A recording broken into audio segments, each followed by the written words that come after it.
CDS के बयान पर सियासी घमासान तेज है। कांग्रेस लगातार सरकार से संसद का विशेष सत्र बुलाने की मांग कर रही है। सिंगापुर में कार्यक्रम के दौरान सीडीएस जनरल अनिल चौहान ने ऑपरेशन सिंदूर को लेकर बयान दिए। कहा कि भारत को नुकसान हुआ है, जिससे सेना ने सीखा है और फिर कमबैक कर पाकिस्तान को सबक सिखाया है। और भी कई बातें उन्होंने कही, जिन्हें लेकर कांग्रेस ने केंद्र सरकार पर हमले का हथियार बना लिया है।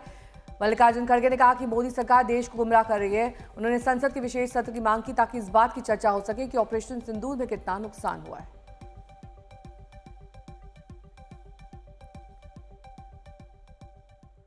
सीडीएस के बयान पर सियासी संग्राम जारी है। कांग्रेस लगातार केंद्र सरकार को घेर रही है, वहीं बीजेपी ने कांग्रेस की तुलना पाकिस्तान से कर दी।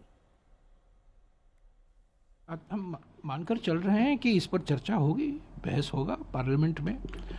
विपक्ष के साथ भी विश्वास में लेना चाहिए प्रधानमंत्री को।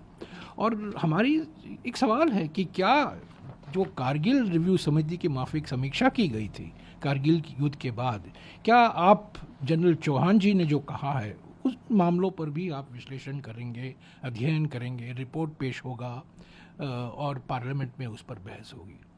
तो यही सवाल है, क्योंकि इस जो ऑपरेशन सिंदूर के समय में जो हमने देखने को मिला, चीन की क्या भूमिका है, जिस तरीके से चीन और पाकिस्तान के बीच में जुगलबंदी बन गया था एयरफोर्स को लेकर, उसका असर क्या है? पाकिस्तान सबूत नहीं दे पा रही है और दुर्भाग्य है कि कांग्रेस पार्टी सब दिन सेना के शौर्य पर सबूत मांगने का काम किया है। ऑपरेशन सिंदूर को दुनिया ने सराहने का काम किया। टारगेटेड अटैक, एक वैसे हमने वहां के पाकिस्तान के जनमानस पर नहीं किया, आतंकियों पर किया।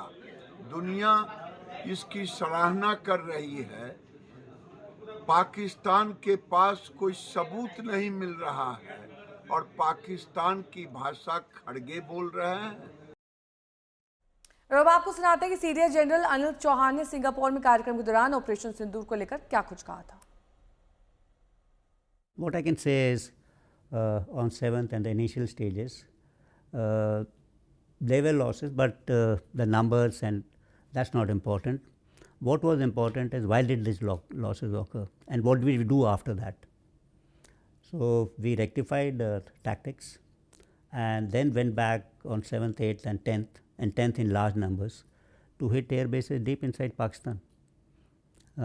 Penetrated all their air defenses with impunity, carried out precision strikes.